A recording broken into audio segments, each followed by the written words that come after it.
साथियों, मूल विषय ये है कि जब आरोग्य का विषय आया तो सबसे पहली संकल्पना ली गई सूर्य नमस्कार की। केवल सूर्य नमस्कार की ही संकल्पना क्यों? केवल सूर्य नमस्कार ही क्यों? योग तो एक बहुत विस्तृत क्षेत्र है, लेकिन उसमें सूर्य नमस्कार का चयन क्यों किया गया, ये सबसे महत्वपूर्ण विषय है। जो ब्रह्मांडीय ऊर्जा है, इसका मूल स्रोत यदि किसी को माना जाए तो वह केवल और केवल सूर्य ही है। ये सूर्य ही इस वायुमंडल में ऑक्सीजन का प्रवेश करता है। ये सूर्य ही है जो जल को पीने योग्य बनाता है। ये सूर्य ही है जो वनस्पतियों में ऊर्जा को भरता है और उनमें औषधि गुण से परिपूर्ण करता है। सूर्य, इसीलिए सूर्य साधना की अनेक विधियां कही गई। सबसे पहली विधि मैं आपसे बताना चाहूंगा, जो आप लोग यदाकदा करते हैं। जब आप या तो घूमने हिल स्टेशन पे जाते हैं, समुद्र के किनारे जाते हैं, या जैसलमेर की सेंट ड्यून्स में जाते हैं, तब आप वहां पे जाकर के सूर्योदय को या सूर्यास्त को जरूर देखते हैं। आप जाने अनजाने में सूर्य की एक महत्वपूर्ण विधा से जुड़ जाते हैं और उस विधा का नाम है सूर्य त्राटक। तो सूर्य की ये जो कॉस्मिक एनर्जी है, दैट कॉस्मिक एनर्जी जो है, उसको हम ग्रहण करते हैं और अपने जीवन के अंदर एक ऐसा तत्व जोड़ लेते हैं जो आपकी जीवनी शक्ति को पोषित कर देता है। साथियों, जब ये सूर्य की किरणें पृथ्वी पर आती हैं तो उसमें किरण होती है, इसका नाम है सुषुम्ना किरण। और उस सुषुम्ना किरण में एक प्राण होता है, उसका नाम है त्वष्टा प्राण। जब इस प्राण को आप आपके शरीर में धारण करते हैं तो आप जो भोजन करते हैं, आप जो वायु का सेवन करते हैं, आप जिस जल को पीते हैं, उन सभी से यह त्वष्टा प्राण आपके शरीर में जाता है। और यदि आप ये त्वष्टा प्राण सीधे सूर्य से ग्रहण कर लें तो आपका शरीर प्राणमय रह सकता है, आपका शरीर का एक एक कण ऊर्जावान रह सकता है। इसीलिए हमें जो महत्वपूर्ण रूप से करना है वह है इस त्वष्टा प्राण का शरीर में रूपांतरण करना, इसको ग्रहण करना। सूर्य त्राटक की विधि सामान्यतः सूर्योदय के समय और सूर्यास्त के समय की जाती है, लेकिन कई बार ये भ्रांति गलत भी होती है। भरी दोपहर में भी सूर्य त्राटक किया जा सकता है। सूर्य त्राटक अर्थात इन आंखों से सूर्य को देखना। आप कहेंगे आज का साइंस इस बात को बता देता है। जी हाँ, एक मुद्रा होती है, उसका नाम है सूर्य मुद्रा।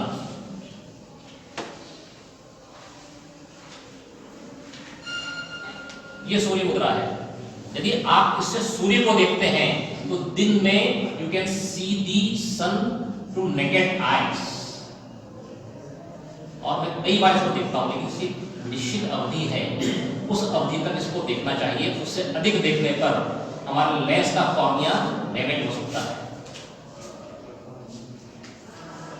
इसके अलावा एक विधि और है जिसका नाम है सूर्य क्रिया योग। इसके जो प्रणेता हैं वो है स्वामी बुद्धपुरी जी महाराज, और उनकी विशेषता यह है कि उन्होंने सालों से अन्न ग्रहण नहीं किया।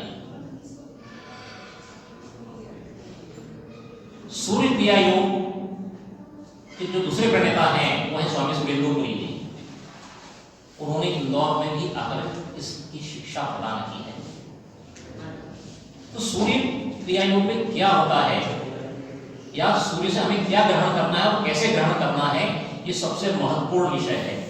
ये विषय मैं आपसे इसलिए कहना चाह रहा हूं क्योंकि आप सब बुद्धिजीवी हैं, आप सब ज्ञान और विज्ञान को समझने वाले लोग हैं। इसलिए मैं आपसे बात करूंगा कि जब आप आंखें बंद करके सूर्य की रोशनी को आंखों के माध्यम से ग्रहण करते हैं, तब यह रोशनी आपके रेटिना पर पड़ती है।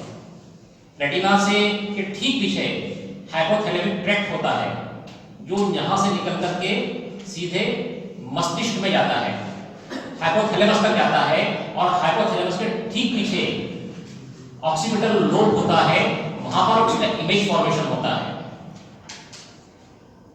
और उस पॉइंट से, हाइपोथैलेमस से, यदि आप सूर्य की किरण को अपनी नाभि तक उतार लेते हो तो आपके शरीर में ऊर्जा का, एनर्जी का, प्राण का स्तर बढ़ जाता है।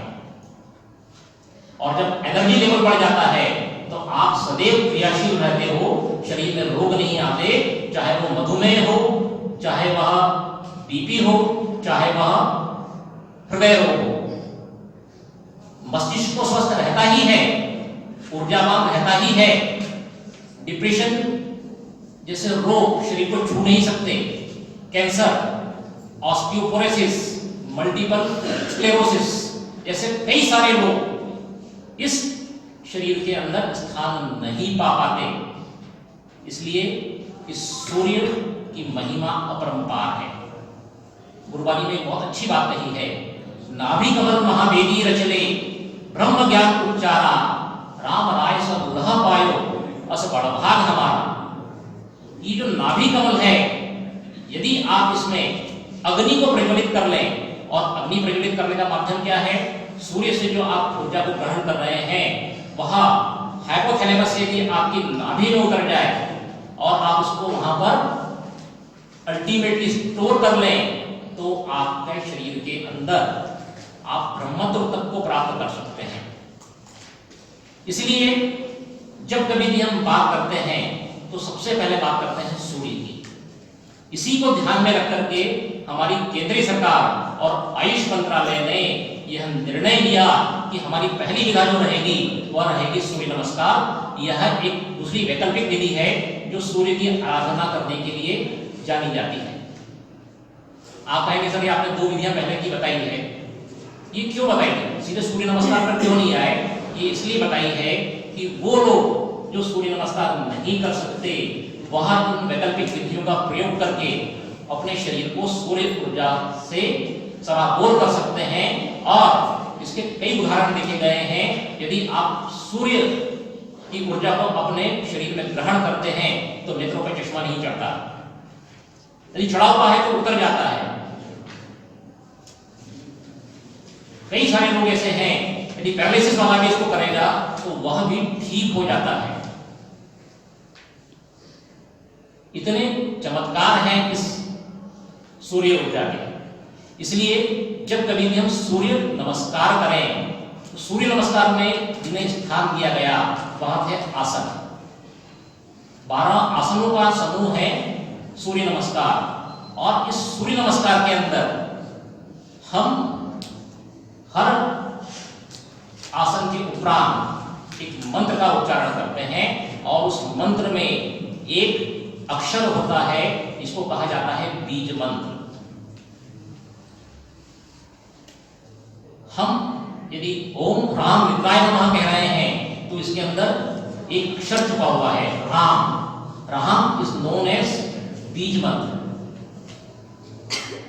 जब इस बीज मंत्र की विजातियों से नाभि पर चोट पड़ती है तो हमारा सूर्य चक्र जागृत होता है। आप देखते हैं कई सारे मंत्र हैं, जैसे हम सूर्य की बात कर रहे हैं तो हम सूर्य के ही मंत्र लेते हैं, ओम ह्राम ह्रीं ह्रूं। इसमें हम क्या कर रहे हैं, जो 3 व्याप्तियां हैं उसे नाभि पर जोड़ दे रहे हैं। जो नहीं कर सकते सूर्य नमस्कार, केवल वो इस मंत्र का वाचन करें तो भी सूर्य नाभि में स्टोर हो सकता है, उसकी एनर्जी स्टोर हो सकती है। कैसे? ओम ह्राम ह्रीं ह्रूं 3 बार में नाभि आपकी अंदर चली जाएगी और फिर आप नाभि को एकदम से ढीला छोड़ दीजिए। सह सूर्याय नमः। तो ये जो 3 व्याप्तियां हैं ये नाभि पर चोट करती हैं और इस नाभि को इस योग्य बना लेती हैं कि आप उसमें सूर्य की ऊर्जा को स्टोर कर सकें। इसलिए बीज मंत्रों का उपयोग हर आसन के बाद किया जाना चाहिए। दूसरा, इसमें कुछ चक्र होते हैं हमारे शरीर के अंदर, 6 चक्रों का विधान है। कुछ लोग सहस्त्रार को भी चक्र में गिनते हैं, लेकिन सहस्त्रार चक्रों में नहीं है, it is the ultimate station. आप इंदौर से चले दिल्ली के लिए तो जो जंक्शंस आएंगे वो बीच में आएंगे, बट आपका डेस्टिनेशन क्या है? दिल्ली। वैसे ही संस्कार जो है वो आपका डेस्टिनेशन है, आपको उस तक पहुंचना होगा और उस तक पहुंचने के लिए आपको जो जंक्शंस का प्रयोग करना है, उन जंक्शंस को हम कहते हैं आध्यात्म की भाषा में चक्र, जहां से कि आपकी एनर्जी आपके शरीर के किसी पर्टिकुलर भाग के अंदर डिस्ट्रीब्यूट होती है और उन चक्रों के जागरण का कार्य तब हो सकता है जब आप उस स्थान पर मन को केंद्रित करें और वहां पर आप बीज मंत्रों के साथ सूर्य नमस्कार के मंत्रों का प्रयोग करें। यानी हमें सूर्य नमस्कार करना है तो उसमें दो बातों को जरूर ध्यान रखना है। पहली हमारा मंत्र और दूसरी बात जो है वह है हमारा चक्र।